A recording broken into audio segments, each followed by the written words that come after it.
In 1998, I hosted the Prime Minister of Turkey. His name was Ilmaz. We had wonderful relations with Turkey at the time. They have not withstood this test of time. But at the time, they were very good. And after a wonderful dinner, the Prime Minister's residence, we had coffee in the living room. And I said, Prime Minister, I have a favor to ask you. And he said, yes, go ahead. And I said, there is a tablet, a stone tablet in Hebrew that was found in the tunnel that we have just, it's right here, that was dug 2,700 years ago by King Hezekiah. That's 300 years after King David.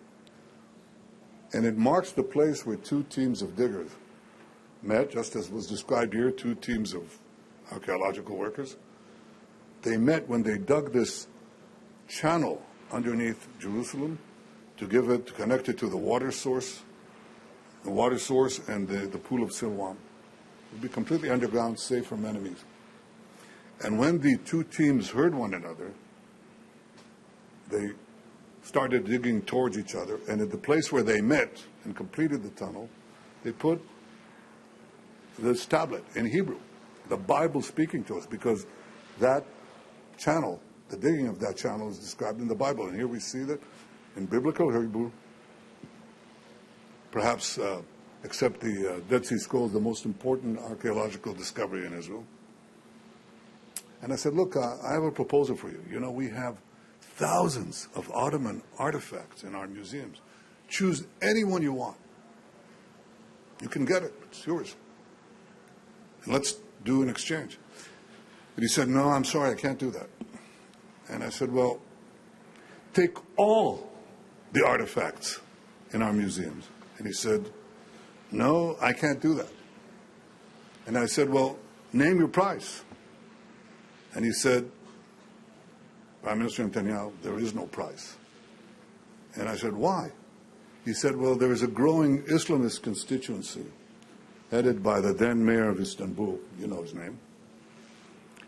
And there would be outrage from this section of the Turkish people that we would give Israel a tablet that would show that Jerusalem was a Jewish city 2,700 years ago.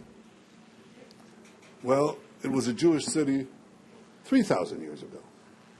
And we just passed over here the shaft in which David's general, Joab, climbed with some brave soldiers to conquer the city from within. David declared it its capital. Jerusalem, D.C., David's capital. And here, right next to these stones, and on these pavements, the prophets of Israel prophesied, the kings of Israel walked, the pilgrims came, and some of the most poetic psalms and prophecies and proverbs in the history of humanity were written, inspiring not only our people, but all of humanity.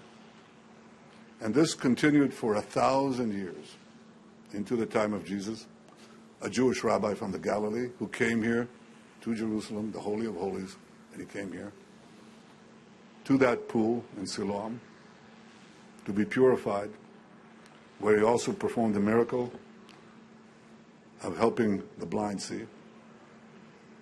And then they would walk up the road to this place.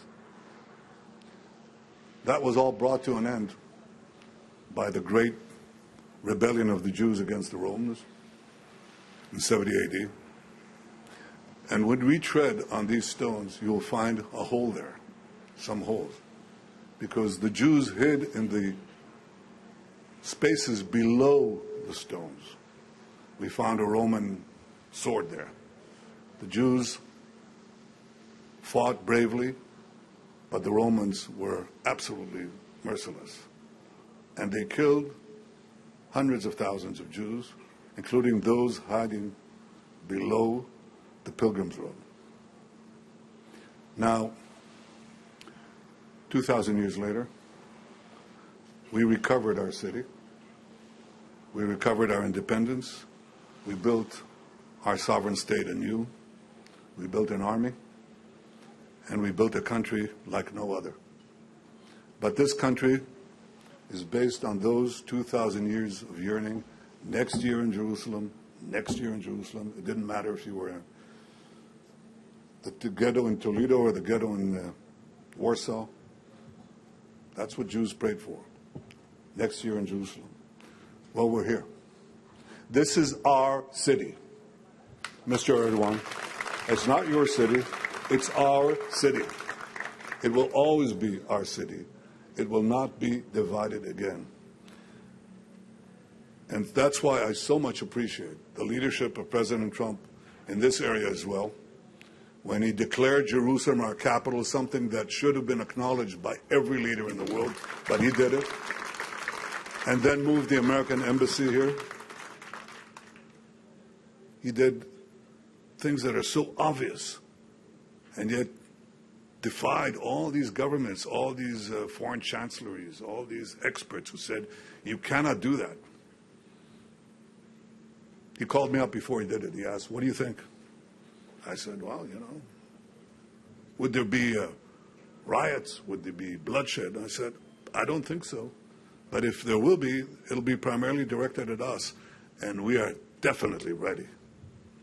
So he just did it. And I welcome today the Secretary of State, Marco Roubiu, who understands that this is the foundation of our common Judeo-Christian heritage. It is being challenged today. It's being challenged by a growing Islamist force. It's being challenged by the unity of the Islamists with the ultra-left. They both deny our patrimony. They both deny our heritage. And they are putting all the pressure on European leaders and others who weak-kneed are suggesting that we divide Jerusalem. They're suggesting that we plant a Palestinian state committed to our destruction right here. And we say any unilateral action can be met with unilateral action. This is our city. It is forever our city. It will never be divided again, and there will be no Palestinian state. And that, with that brief commercial,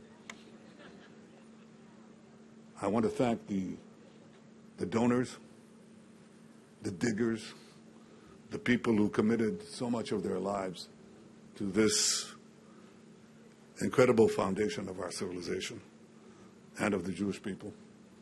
You deserve, Davidale, you deserve the eternal gratitude of Jews and Christians and free men and women alike.